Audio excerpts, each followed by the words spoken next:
Te quiero, mi Señor, habita en mí y vencedor seré por fe en ti.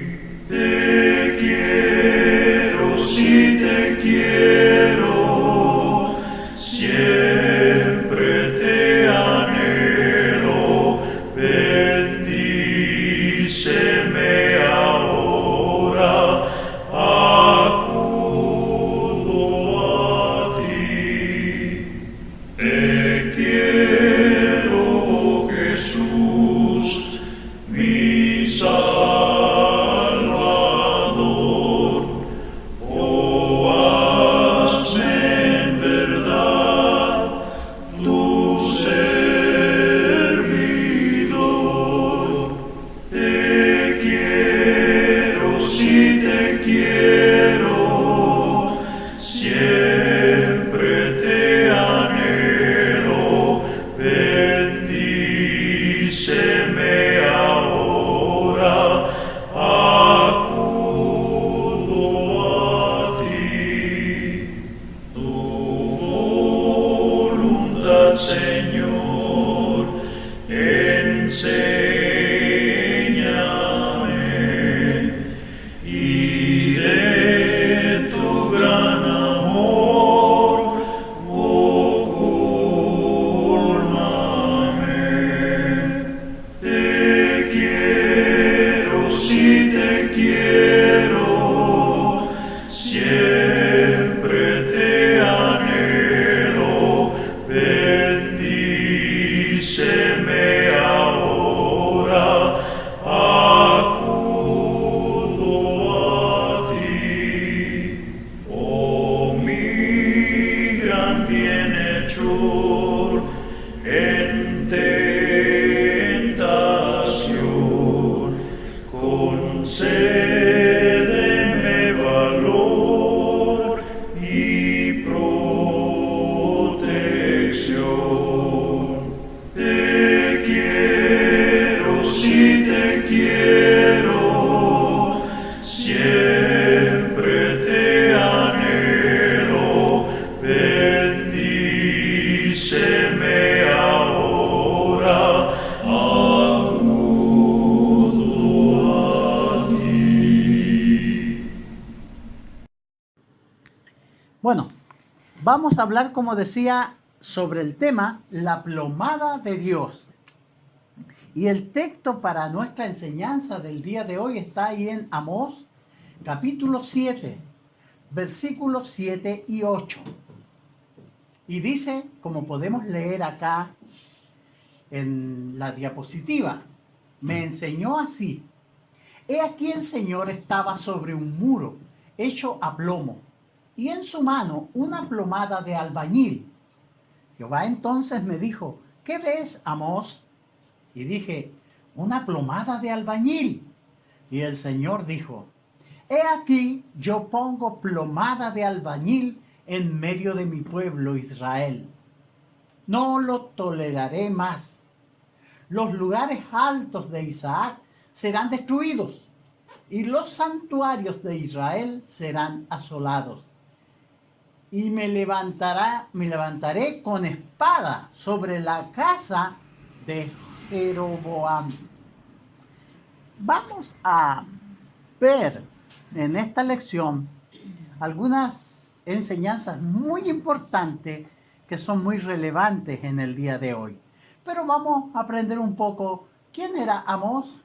Bueno, Amós era un pastor de ovejas cuando lo llamó Dios a profetizar al norte de Israel. Ahí en el capítulo 7 de Amós, en los versículos 14 y 15. Usted puede leer conmigo en su Biblia. Dice: entonces respondió Amós y dijo a Amasías: no soy profeta, ni soy hijo de profeta, sino que soy boyero y recojo higo silvestre. Y Jehová me tomó de detrás del ganado y me dijo, ve y profetiza a mi pueblo Israel. Fíjese que él está hablando que realmente no era hijo de profeta, pero él había recibido este llamado de Dios. Era un hombre que recogía higos silvestres, era un pastor de ovejas, pero Dios le llamó. Es probable por el carácter de este buen hombre.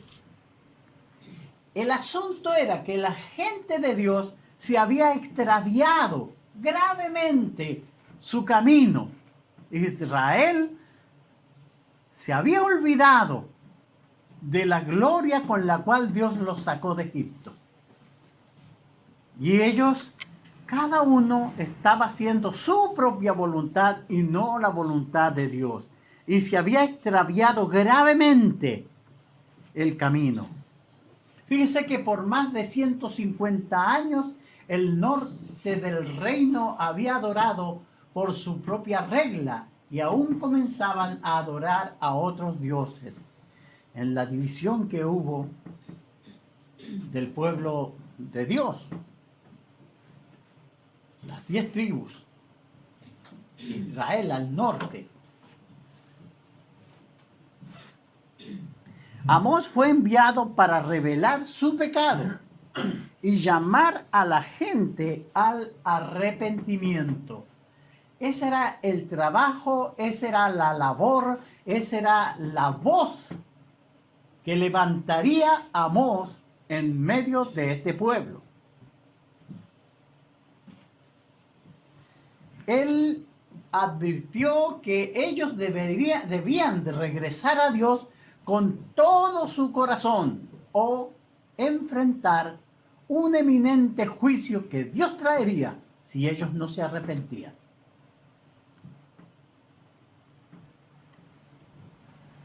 Fíjese que el pueblo no escuchó esta plegaria de Amós. Ellos continuaron viviendo fuera de la voluntad de Dios y fueron guiados por sus propios deseos malvados. Mucha gente dice, yo quiero servir a Dios, pero no quieren hacer la voluntad de Dios. Invocan el nombre de Dios, hablan de Dios. Al salir dice, Jesús, acompáñame, dice la gente, pero no quiere obedecerle. Esa gente está como la gente de hoy. Fíjese, ellos fueron guiados por sus propios malos deseos. El juicio de Dios vino 30 años después del final del ministerio de Amós, mientras él permitió, o sea que Dios permitió al ejército asirio marchar a través del reino del norte y traer completa destrucción. Eso fue el año 722 antes de Cristo, donde fueron todos llevados cautivos.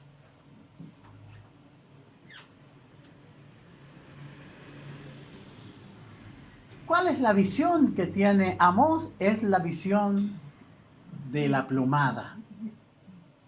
Fíjese que una plomada es simplemente una cuerda con un peso en su extremo que cuelga recto debido a la fuerza de gravedad y es utilizada por los maestros para ver la verticalidad de una pared.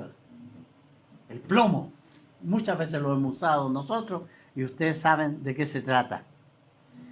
Es decir, si esa construcción o esa pared está vertical o no está vertical. Esa es la idea. Ahora, fíjese que por miles de años la plomada ha sido usada por constructores como guía. Una guía con el propósito que la pared que se construye sea recta, que esté ahí aplomada. Pero fíjese que el muro hecho a plomo, ahí se ve rectamente. Pero si está torcida o desaplomada la pared, hay que destruirla. Y sucede con paredes que quedan de esa forma. Muy inclinadas y que pueden en cualquier momento caer. Y para eso es usada la plomada y los maestros la usan para que todo quede muy bien construido y esté estable. Y ahí tenemos entonces el muro desaplomado, que es para lo que sirve esta plomada. Ahora, Dios está usando una plomada, y ahí está la profecía. El muro aquí representa al pueblo de Israel, su carácter y su moralidad. El muro hecho a plomo es una referencia a la nación de Israel, el reino del norte. ¿Por qué un muro hecho a plomo? Bueno, porque Dios, que los había redimido de Egipto y los había formado, también les había dado leyes para que como el albañil que levanta un muro recto con la ayuda de la plomada, ellos debían de ir a edificar esa nación de Israel, pero de acuerdo a los preceptos de Dios, usando esa plomada, usando la ley de Dios para que fuera un pueblo de acuerdo al deseo de Dios. Y esa es la idea en esta profecía. Dios usó una plomada para mostrar que la gente de Israel fueron en algún tiempo fiel, pero ahora estaban construyendo sus vidas sin tomar en cuenta la referencia dada por Dios. Y ese será el punto. Dios había establecido claros lineamientos y los había preservado de forma escrita en su palabra. Ellos no estaban a ciegas. Dios quería un pueblo, Dios quería tener una nación. Dios llamó a Israel su especial tesoro. Pero ellos dejaron de ser ese especial tesoro cuando abandonaron los parámetros que Dios le había dado y se desviaron. Entonces esta construcción ya no fue construida como Dios le había señalado.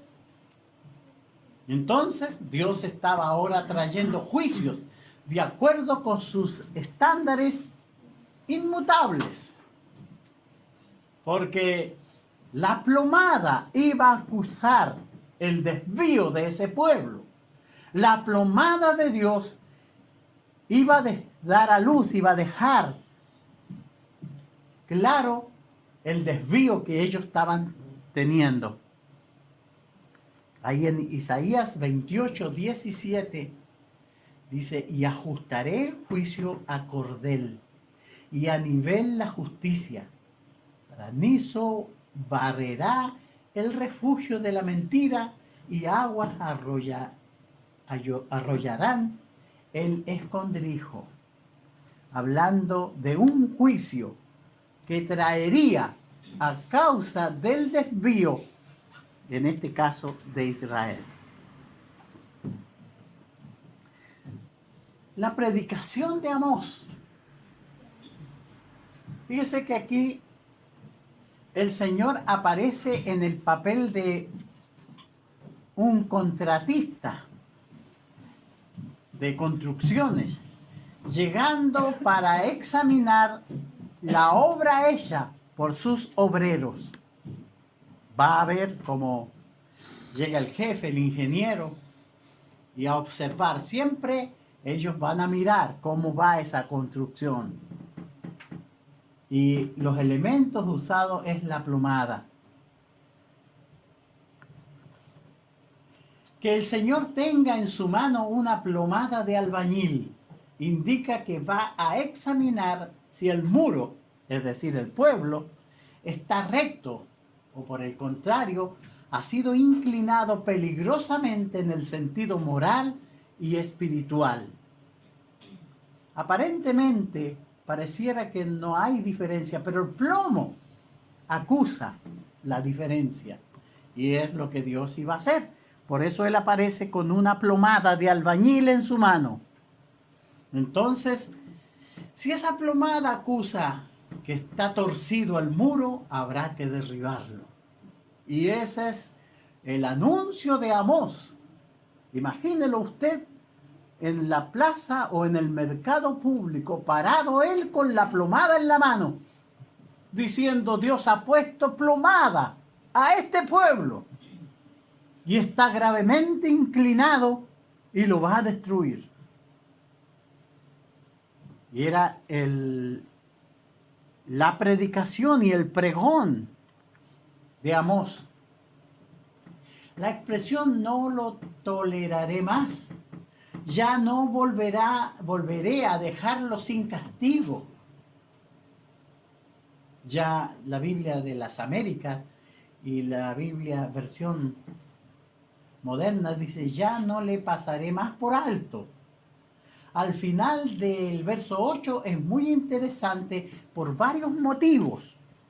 Fíjese que los motivos son: primero, indica el resultado de aplicar la plomada. El pueblo está corrompido, el muro está peligrosamente inclinado.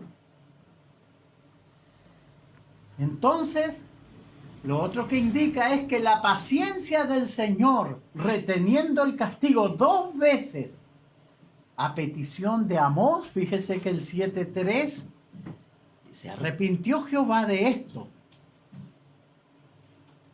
No será, dijo Jehová, porque él había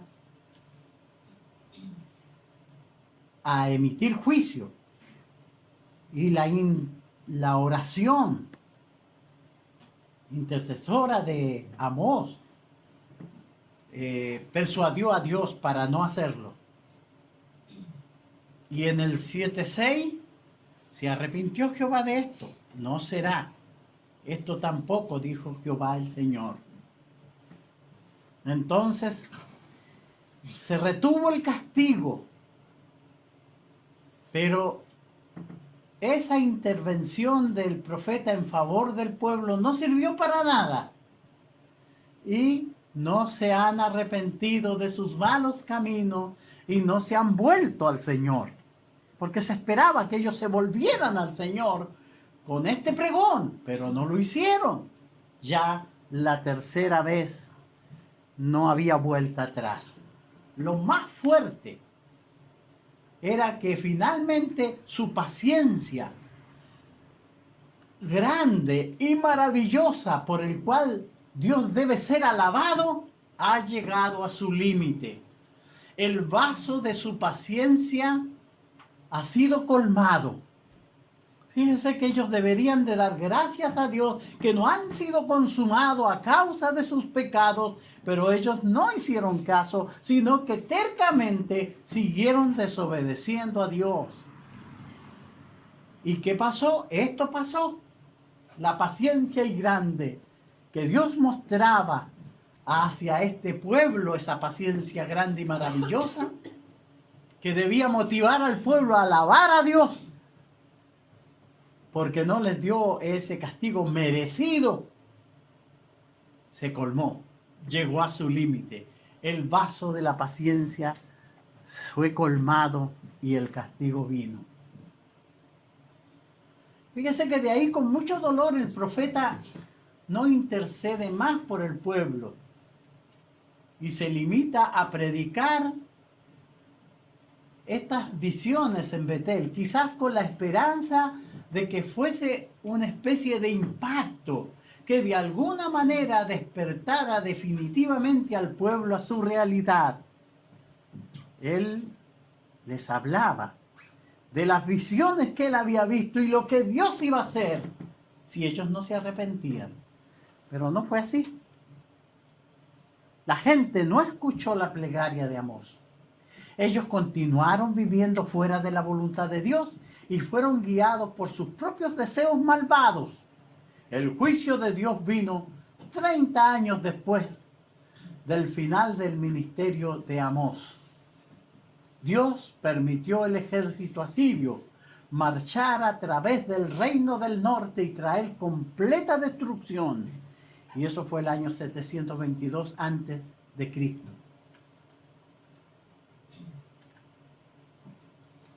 Construyendo nuestros muros.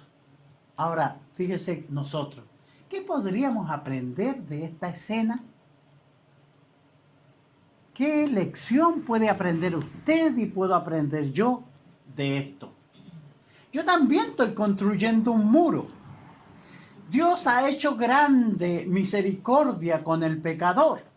Ha enviado su propio Hijo que murió en la cruz para salvarnos. Él derramó su sangre para que cuando usted necesite un Salvador, pueda verlo y venir a Él y recibir el perdón de sus pecados y el abrazo de Dios y llevarlo para que usted sea parte de ese pueblo glorificado que Dios tendrá en su presencia en el tiempo final. Usted está construyendo un muro, usted está construyendo una vida que también será medido por la plomada de Dios. Y fíjese que lo que podemos aprender de esta escena son dos cosas que vamos a señalar. Primero, que todos nosotros, como albañiles que construimos un muro o una casa, nos estamos refiriendo a nuestras propias vidas. Usted está construyendo su vida. Todos construimos. Fíjense que nosotros nos casamos jóvenes con Inesita, construimos una vida, criamos los hijos. Ellos son grandes, ya tenemos 7 nietos. Y la vida sigue. Pero todas esas son cosas terrenales. Son de esta tierra. Tener una casa es beneficioso para cuando seamos más viejitos poder tener donde vivir. Tener ahorros para la vejez también es bueno porque no va a tener los sobresaltos cuando vengan las enfermedades. Pero eso no significa nada si nos morimos sin Cristo, sin Dios, sin la aprobación de Dios. ¿Dónde está Dios en la construcción de la vida que yo voy a llevar? O de cuando me presente delante de Dios, cuando Él tenga que poner la plomada y ver el muro que yo construí, el muro que usted construyó, ¿qué será para nosotros?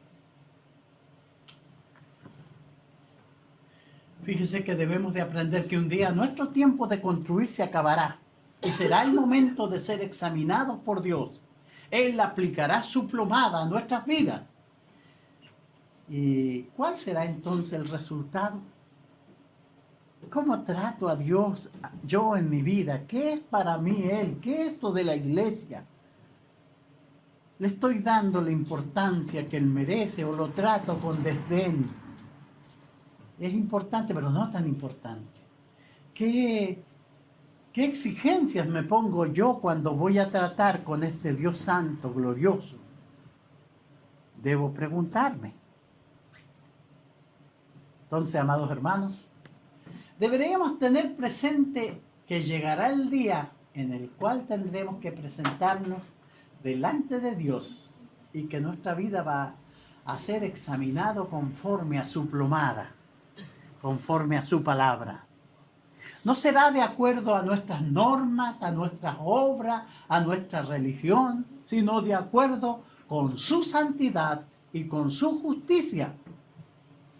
Eso es trascendente. Yo tengo que considerar qué es lo que quiere Dios de mí.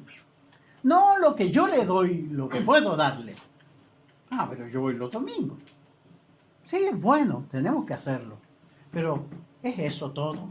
¿Qué pide más Dios de nosotros? Entonces, llegado el momento, ¿cuál será el resultado de este examen? Se paseó por todo Israel, Amós, persuadiendo al pueblo. Cuando Dios ya estaba hastiado y lo iba a castigar, él pudo orar e interceder por el pueblo, y Dios paró 2 veces el castigo, pero la tercera vez ya no más. Ya no pasaré por alto. Dios nos está mirando a nosotros también. Fíjese, y Él nos conoce, le conoce a usted y me conoce a mí. Nosotros tenemos la iglesia. Y en Efesios 4:12, 11 y 12 dice, y Él mismo constituyó a unos apóstoles, a otros profetas, a otros evangelistas, a otros pastores y maestros, a fin de perfeccionar a los santos para la obra del ministerio, para la edificación del cuerpo de Cristo, la iglesia. este grupo, cuando se formó aquí, el Señor se preocupó de formar de nosotros mismos predicadores, enseñadores. Fíjese que así como Amós, el profeta, los predicadores de esta iglesia se esfuerzan para traer lecciones de la palabra de Dios. Los preceptos de Dios son enseñados en cada reunión. Siempre estamos preocupados y cada hermano que se para acá, nadie ha venido a contar cuentos. Detrás de ese sermón, de este mismo sermón, hay horas de trabajo. Hay muchos momentos de buscar, de leer, de meditar, para presentárselos a ustedes, para persuadirlos, para que la construcción de sus vidas espirituales, cuando sean medidas por Dios, sean consideradas y halladas intachables. Pero a veces tenemos otros resultados. Y fíjense que con tristeza nos damos cuenta que muchos de estos esfuerzos no son aprovechados. Lamentablemente no son aprovechados. Y a veces los hermanos no toman en cuenta el esfuerzo de los predicadores y el trabajo. Cuando usted no escucha las lecciones bíblicas presentadas para su edificación, está desoyendo los preceptos de Dios. Los hermanos no vienen a las reuniones o vienen un rato y se van. Y no es que queramos molestarlos. A Amós le dijeron, mira, anda, profetiza más allá. Ve, hazlo allá en Judá. Pero él estaba mandado para predicar ahí en Israel. Y nosotros tenemos esa labor. Y los hermanos que se preparan, ellos preparan los sermones con tiempo, se dedican. Y es triste que a veces termina la adoración y la mitad de la iglesia se va. Yo entiendo que muchos hermanos tengan que hacer, pero resulta que hay algo más importante cuando todo esto se acabe. ¿Será algo más importante lo que tiene que hacer usted o lo que tiene que oír para poner en práctica? Fíjese, tenemos que despertar un poquito, ciertamente. Un día su muro, su vida, construido será examinado por la plomada de Dios, que es su palabra. Que usted no podrá decir, pero ahí en el local nunca me enseñaron eso. ¿Cómo que nunca? Nosotros siempre hemos buscado con diligencia presentar la palabra de Dios. Todos. Entonces, si nuestros jóvenes se van de parranda, si los hermanos se van a tomar cerveza con sus amigos y se emborrachan, y nosotros enseñamos que eso no está bien, no podemos andar detrás reteniéndolos, solamente tenemos que enseñar. Y como Amós, él les habló y dijo, Dios va a poner su plomada. Entonces nosotros, ¿qué estamos haciendo? La iglesia tiene servicios los días jueves. El hermano Rubén ha estado enseñando el Evangelio de Juan. Excelentes lecciones. Y generalmente habemos, está la Inesita, yo, a veces Lidia, cuando no le toca trabajar, la hermana. Y muchas veces estamos solos. Pero yo entiendo que la hermana María no puede venir de la cruz porque es tarde y trabajan. Yo entiendo, pero los hermanos de acá deberíamos de aprovechar para oír, para fortalecernos. Fíjese, pero es nuestro deber. Un día nosotros vamos a enfrentar esa plomada de Dios. El punto es, ¿resistiremos ese examen? Como vemos con Amós, el juicio vino. Pasó tiempo, pero el juicio vino. Nosotros, usted y yo, un día estaremos delante de Dios. ¿Cuántos años llevamos en esta congregación? Creo que los hermanos que predicamos hemos tratado de ser fieles a la enseñanza. Nunca hemos predicado ideas nuestras. Ahora hay hermanos que están trabajando, Nelson se esfuerza, yo lo veo como lo hace, para traer buenos estudios de los hombres de la Biblia, para animarnos. Entonces nosotros debemos de corregirnos. Va a empezar el estudio, no podemos salir. Yo corrijo a mis hijos y les digo, pero ¿cómo ustedes terminan la reunión y se van a la verdulería, se van a comprar un pastel? Esas cosas no son necesarias, escuchen el estudio. Y bueno, y después vayan. Esa es una falta de respeto, no podemos hacer eso. No podemos hacer todas esas cosas y después salir como si nada. Fíjense que vamos a recibir sentencia. Por eso tenemos que corregirnos. Y nosotros, como que estamos viendo todas esas cosas, tenemos que decirle. Estamos sirviendo a un Dios vivo,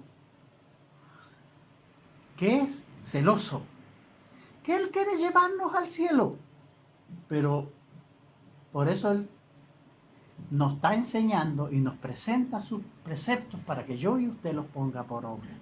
Mi hermano, yo no quiero amargarle la mañana bajo ningún punto, sino que miremos, que consideremos. Y si hay que hacer cambios, lo hagamos. La medida de la misericordia y la paciencia de Dios tal vez aún no se ha colmado, pero Él nos espera, Él nos ama, Él quiere llevarnos al cielo a reinar con Él. Pero yo tengo que ponerle más empeño, más dedicación a esto. Que el Señor les bendiga y muchas gracias por oírnos. Te quiero, mi Señor, habita en mí y vencedor seré por fe en ti. Te quiero, si te quiero, siempre te anhelo, bendíceme ahora, acudo a ti. Te quiero, Jesús, mi Salvador, oh, hazme en verdad tu servidor.